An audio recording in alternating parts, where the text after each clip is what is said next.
Where's the crash site now? Over there. We're getting closer. Hello there, Sir from 17 once again, introducing you to Chapter 13 in my Enslaved Hard Difficulty video walkthrough. This one is entitled Grand Theft. And it's kind of got a pretty funny connotation because we've just nicked a submarine. So what's going to happen here is we're going to be driving the submarine to this underwater base because we're trying to unleash this massive Goliath of a robot type thing. And this level here, goodness me, look at the screen. Oh, goodness me. Has it calmed down? Has it finally calmed down? Maybe it has. Anybody see the frame rate stuttering then? That looked really, really bad. And it's kind of funny how much you notice the frame rate issues in some games when you've been playing something that runs flawlessly at 40 to 60 frames per second. Because one of the preconceived notions about frame rate for some people is that obviously 60's fucking awesome, 90's awesome, all that kind of stuff, but I think anything after 30 frames your eye can't even pick up on. It's just one of those things where everything just looks better, the overall visual fidelity's nicer, but this game was screen tearing then like a motherfucker. I don't even remember it when I played. I must have been just spoiled by the looks of Resistance, because Resistance 3 looks really nice and plays really well. But what's going to be happening on this level is Pigsy's going to be running around with you. He's going to be throwing explosions. He's going to be throwing grenades so that you can explode them and destroy various shackles and areas of this level. But for the most, the first section of Chapter 13 is all about the platforming. And the platforming now has fire, it has bullshit, it has all sorts of stuff. And you'll notice that I'm not the most patient person when I'm playing these kind of platformers, because if I wanted to play a platformer, I would literally play something that was exclusively platforming. And this game to me is just more of an adventure game, so the platforming is a second priority to the fighting and the story. So when it comes to all this timed bullshit swinging fire and things, I don't actually care if I get hit a little bit, because as long as it doesn't instantly kill me like it would on, say, a Prince of Persia, I'm just going to go balls to the walls and just take ridiculous risks, because that's how I work, it's how I function. The second half of this level, though, is a massive fight in a core room that looks a hell of a lot more challenging than it actually is, which is kind of refreshing, because it could have been one of those moments where it absolutely kicked your ass, but luckily enough, it really doesn't. It doesn't at all, in fact. But once you come up here, 39 meters from your objective, this is the first introduction to the mechanic you're going to be doing, where he throws the bomb, which he did against the Rhino boss and a couple of other moments of the game, and you're just going to be repeating it and destroying some parts of the machinery. But as per usual, I'm going to talk about something a little different, because that's the luxury of this guide. It doesn't all need to be strenuous strategy. It can be, you know, just a bit of casual bullshit to entertain or to enlighten, and then that's definitely something that I enjoy to do. And I noticed as well, I don't know if your people are up on some of the bigger YouTubers, but in my Red Faction Armageddon guide, I've been talking about the concept of ancient astronauts, which is a theory that pretty much blossomed from a guy called Eric von Daniken's book Chariot of the Gods. And I'm just going to paraphrase the shortest meaning of it for the people that haven't seen the videos. It's basically the concept that prehistoric man, who did all these rich feats of, you know, engineering and technological aspects of their culture that we say is pretty much primitive and sticks and stones, could have been a hell of a lot more advanced than we believe, because of all this evidence of these things and these structures and these techniques that they used in stonework, in all sorts of facets of their life, that are so advanced that we would fail today to reenact them with the highest end of technology. And the theory that's blossomed from this is the concept that perhaps extraterrestrials came down and enlightened our species on how to, you know, evolve and progress as a race and do some of these fantastical things that we have throughout our history that we can't quite explain. And it's a highly theoretical theory, and it's got a lot of those moments where you're just kind of like, yeah, that could be what you're saying, or it just could be this. So there's a really, really good documentary on it called Ancient Aliens, and they've got everything from the people that believe it, who are like the full-on Trekkies, to the scientists that are trying to explain it, who are really interested in it as a theory, but at the same time they realise it's so hyper-fantastical that people are just going to be like, bollocks. And then you've got the full-blown pseudo-Christian cynics that just come on and like, God did it. God is great. Love your God. And all that kind of stuff. So it's got every aspect of the conundrum, and it's a really fascinating program.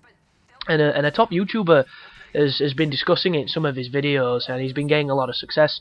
And I was discussing it in my Red Faction Armageddon guide, and I was mentioning a few things because I had just watched the second season, but I didn't go into it in too much detail. And I'll probably not now, just for bear of reference to this other YouTuber, and I want to try and, you know, cave my own way and make it my own thing. So I don't know if I will speak of it in future Red Faction videos. I quite possibly might, because that shit is fascinating and it just absolutely baffles me. But I just thought it was kind of one of those crazy, not so much deja vu, but, you know, one of those moments where, for instance, you're with your friends and you mention something to do with the police, and a police officer walks around the corner and walks past you, and you're like, Jesus Christ, we just said that, and there he is. This is kind of fucking weird. And I thought it was kind of one of those moments where something was heavily on my mind, and then somebody else who'd been influenced by the program ended up doing something, and I came into contact with them, and it's kind of one of those, whoa, this is a small world kind of moment. But yeah, I thought it was kind of funny. But what I'm going to talk about instead is Dead Island, because I've not really spoken too much about the game, except for, you know, harsh critics and funny analogies and all that kind of stuff. And the game, in my opinion, is a great game. It's up there with the likes of Borderlands in the quests and in the loot, and just in the fun that you can have with 4 people. The only problem with it, aside from, you know, the 9 million problems with it, is it's clinically broken in so many aspects. There is so much wrong with this game. It can sometimes be very difficult to see the light, even though it is hella fun at times. It's got some ridiculous mechanics to it, and just a lot of innovations that we've seen before, but here they've iterated on it in a special way that kind of makes it something interesting and unique. And it comes from Techland, which are the people behind the Call of Juarez. And if anybody's seen the most recent Call of Juarez, that is a fucking train wreck of a game. I've not played it, but I've seen enough to know that when I do play it, it's probably going to be complete and utter boy-anus. And yeah, nobody likes that, you know, unless you're homosexual. But it's just, I want to love Dead Island, and there's parts of me that definitely do. Like when you're choosing what body part to hit and how you swipe when you use the analog controls, that stuff is brilliant. When you've chopped off a guy's both his arms and then you're taking his legs away from him and you get an added experience for it, that's brilliant. The world looks really nice considering it's on the, I can't remember what the name of their engine is. I think it's the Chrome engine, but it's a really nice engine. However, the new Call of Juarez really put me off it because the game looks like shit. But Dead Island looks fantastic. And I am a bit of a stickler for the melee combat, because I really love Condemned. Condemned is one of my favourite series because it does the combat so well. And it kind of makes me wish that the Dead Island had a parry system, and if there is one, I don't know about it. I've not spec'd that way with my character, and who knows, but if it was a little bit closer to Condemned, there'd be a hell of a lot more strategy, and I wouldn't find it as frustrating as I do. Because my major problem with it is completely personal, and that is the fact that there are no difficulties to the game. So there's one base difficulty, and it scales to your level, but the problem is, it's probably one of the hardest games I've ever faced, I've ever played in my life. And I've played some hard fucking games. I mean, I played Jetman Soul on the NES, or the NES as some people call it, and that shit, I don't think I did the second level. That game, I mean, that game just shit on my face. There was nothing I could do. I was literally like a bloody brown muffin by the end of it. It was just taking liberties with my small brain and my childish hands, but it kicked my ass all over the shop. And Dead Island doesn't. Dead Island just cheeses me every opportunity it gets. And a lot of it is down to the fact that the enemies scale with you, and sometimes you'll just come to an enemy that you can't stun with your kick. So if he starts doing a combo, the only thing you can do is block it with your face. And obviously if you're going to be doing that, you're going to end up falling on your ass and seeing that stupid animation where she climbs, or he climbs back up to the feet, only to get slapped down again. And then sometimes you can chain knockdowns on yourself, which is not cool at all. It reminds me of Lost Planet on Extreme. And if anybody's done that, they'll know that shit is hell. And it's just, there could have been so many more nuances to it, because this thing is complex. It's got a lot of cool stuff. The loot system and all that kind of things is fascinating, because it's up there with World of Warcraft. And That is all that MMO does in my eyes. It's one big crack pipe of loot for people to go on and somehow, you know, get faux marriages and dance with each other looking ridiculous in the pseudo shit graphics. Not a fan of the MMOs at all. I believe they're just literally, you know, an intravenous drip to your wallet and nothing else. Because, in my opinion, games have an end, and those don't end. They're just this continuous gain of trying to leech money out of people that were already gullible enough to buy them, buy into this bullshit of microtransactions. And I'm not even going to go into it because I have far too strong opinions, and I'm going to piss far too many people off. But Dead Island it borrows so many good elements, and it just has this crushing difficulty. I don't know if any of your guys have experienced it, but you can get one-shotted at any time. It's like rolling a fucking dice. You can literally see the dice rolling. Some guy will just run at you with a weapon, slap you once, and you'll die. And the punishment for death is very low. They take a bit of money off you, and they respawn you very close to where you died, or close to the checkpoint. So there is no real penalty for getting killed, but it's almost as if they took this into being a design imperative. So instead of valuing life and valuing skillful play to stay alive, it's kind of like this brute force fucking lemming mentality of just keep running through that water, and eventually the bodies will pile up so that your buddies can use them as a raft.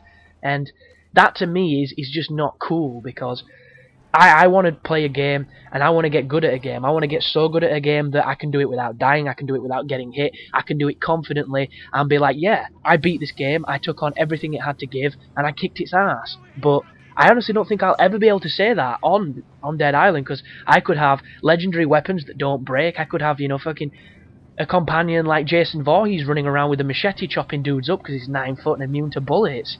But I'd still feel like a weak ass because everything scales with you. So even if you're level 50, you're still probably going to be as likely to get your ass handed to you as you are when you step off the hotel the very first moment of the game.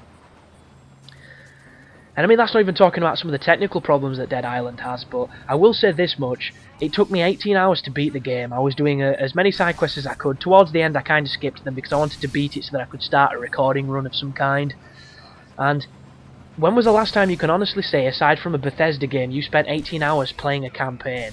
And obviously, there's your Grand Theft Autos, there's your sandbox games, and I don't really count them because they're a completely different type of beast, but your third-person shooters, your action games, your first-person shooters especially, generally a 6 to 10 hour affair, and that all depends on how good you are and what difficulty you play on. So it's definitely got some legs, this game, and there's a hell of a lot of stuff to find. The achievements are cool. The mechanics are cool. There's a lot of fun to be had. The sound effects are up there with Gears of War with how brilliant they are, because you're smashing dudes' faces off. You're literally just stomping people's heads in. You're stoving them in. It's ridiculous, and it's all done in a very lovely tongue-in-cheek and visceral way, which is really, really fun. But for every instance that you're having a great time with 3 people gang kicking some zombie to death, there's a moment when all your buddies are dying and getting spawned 2 yards away, and then you die and you get spawned, 12 miles away, and it takes you 40 minutes to run back across the fucking island just to meet back up with your buddies. They're all having a great time. You've missed 2 or 3 quests, and it's just, I don't know, there's... It is a double-sided sword. It is as close to as Pandora's box as you can. There is a lot to have from it, but if you're the type of person that plays a game and seems to have nothing but bad times happen to you, you're the person that played Fallout New Vegas and you found every glitch that was available, this could possibly kick your ass and leave a sour taste. But this is the end to the first part of Grand Theft. I will see you in the next, guys, and as always, thanks for watching, and you take care now.